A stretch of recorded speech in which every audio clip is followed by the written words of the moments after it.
नमस्कार, स्वागत है आपका अमेजिंग न्यूज़ में। मैं हूं कंचन ग्रोवर। आज हम बात करने जा रहे हैं हांगकांग के नेशनल सिक्योरिटी लॉ के बारे में।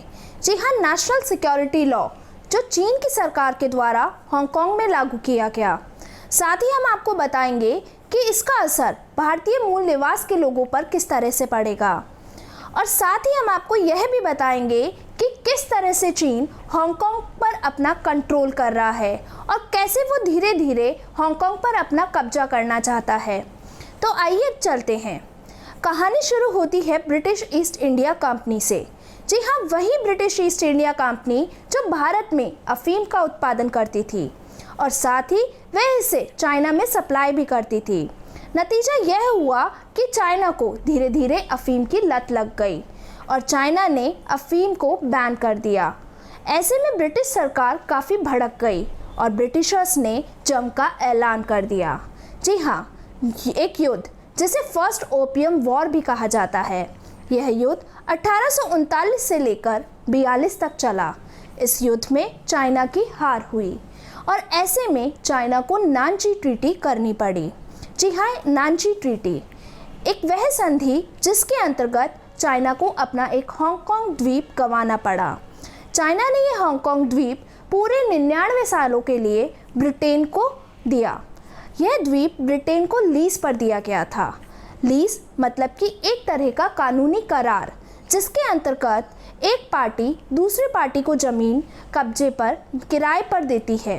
तो ऐसे में आप देख सकते हैं कि चाइना को किस तरह से अपना एक द्वीप गंवाना पड़ा, लेकिन चाइना को ये बेइज्जती कतई ही स्वीकार नहीं हुई और इसी चीज़ के लिए चाइना ने सन 1970 के दशक में ब्रिटेन से बातचीत करनी शुरू कर दी।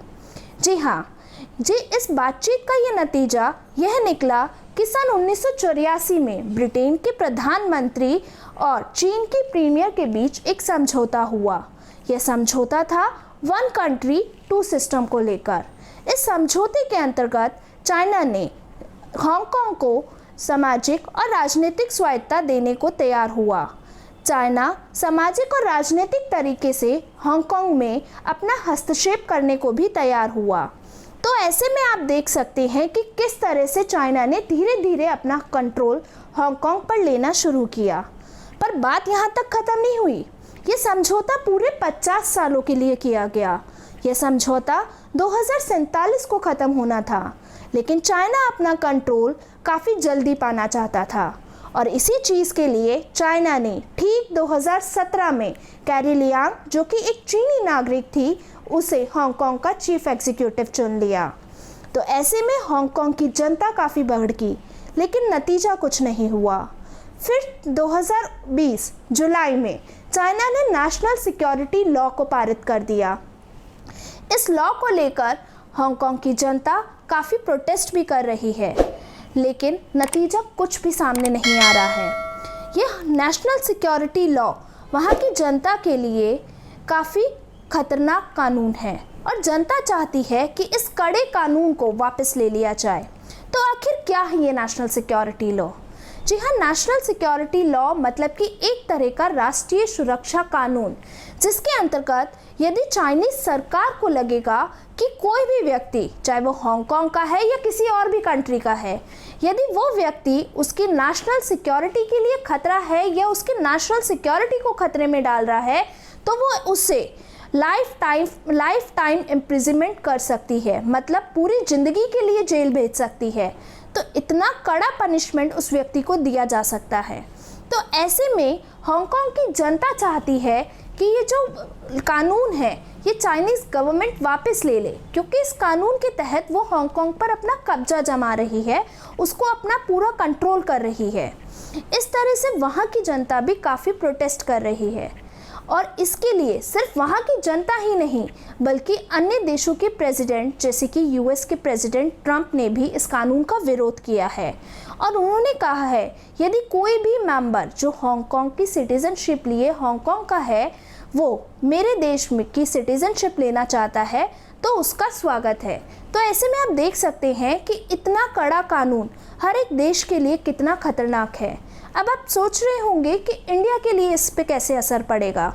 तो मैं आपको बता दूं कि यदि कभी हम किसी और कंट्री में विजिट करते हैं या किसी और कंट्री में ट्रैवल करते हैं और हमारा प्लेन वाया हांगकांग होते हुए उस कंट्री में जाता है और हम हांगकांग में स्टे करते हैं, और ऐसे में यदि कभी हमने किसी भी चाइनीज़ प्रोडक्ट का बॉयकॉट किया होगा या कभी फेसबुक ट्विटर पर किसी भी चीज़ को, चाइना की किसी भी चीज़ के लिए ट्वीट किया होगा, गलत ट्वीट किया होगा, तो ऐसे में हमें हांगकांग की गवर्नमेंट, मतलब कि एक तरह से चाइनीज़ गवर्नमेंट पनिश कर सकती है।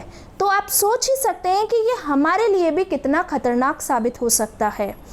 ऐसे में मैं आपको साथ ही ये भी बता दूं कि हमारे देश के 38,000 इंडियंस आज भी हांगकांग की सिटीजनशिप लिए बैठे हैं। तो आप सोचिए कि उनके लिए भी ये कानून कितना खतरनाक हो सकता है। इसलिए कई देशों की सरकार ने अपने देश की सिटीजनशिप को हांगकांग के लोगों के लिए ओपन कर दिया है, और साथ ही वो कहती है कि हांगकांग का यदि कोई भी व्यक्ति हमारे देश की सिटीजनशिप लेना चाहे तो वह उसका स्वागत करती है। आप मुझे बताइएगा कि क्या भारत के लोगों को भी इस तरह से हांगकांग के सदस्यों का स्वागत करना चाहिए?